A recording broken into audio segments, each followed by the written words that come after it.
Hello and welcome to this edition of FiTV. I'm your host, Brad Swanson. We are coming to you on the first day of the 2021 Florida legislative session. I am joined by none other than Dominic Calabro, President and CEO of Florida TaxWatch. Dominic, welcome back to the show. Hey, my friend, Brad, how you doing? We're doing great here. We've got a bunch of great guests, and you are definitely one of them. Oh, you're very kind. Florida TaxWatch is always working on amazing things. What's top of the agenda for you that you're working on? Well, several things. First is COVID-19 liability shield.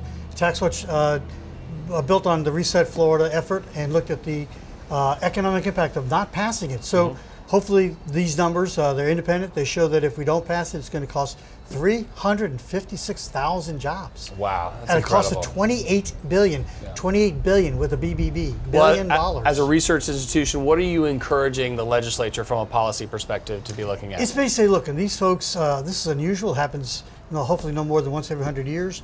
Let's make sure that we can spend our time on rebuilding an economy, not chasing and going through all the expensive lawsuits. Right. Help people get back into business, and this will help Florida be poised for that. Another big issue is e-fairness. Yeah. TaxWatch has been on collecting the remote sales tax on it since I got in the game. Yep. 20 plus years. But this year now, working with Representative Chuck Clemens and others, we're saying, look, there's an issue here that really resonates with the Republican legislature, particularly in the House, and that is we're going to look to give taxpayer penalty relief. So we're removing the liability from the user to the big, large, remote, out-of-state seller. Technology's been there forever. Over $1 billion, and we want that money to be used primarily for reducing the business rent tax, the communications services tax, which is very, very aggressive and harmful. Of course, that industry is very important to you all. Familiar with that.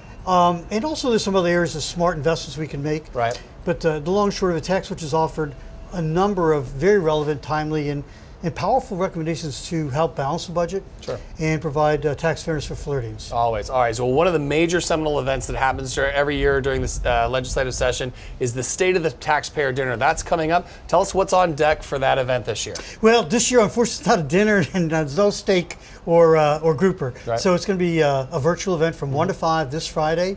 Look out for it. It'll be wonderful. We've got cabinet members, legislative leaders, and the like, some honored guests as well, and talk about the agenda items. And also, TaxWatch will be releasing a poll, numbers that will just knock your socks off on the public sentiment about COVID limited liability for COVID limited liability shield, and also for e-fairness. Yeah. Surprising taxpayer support. Yeah. Well, awesome. Well, I tell you what, Florida TaxWatch continues to lead the way on great policy research and thoughtful opinion for responsible taxation. Well, you guys are great partners. We really appreciate you and your volunteer leadership. Great people. Thanks. Well, Dominic, thanks for your leadership. Thanks for your friendship. And we appreciate you coming on FiTV today. Good luck this year. Thank you. Thank you. That's all the time we have for this session of FiTV.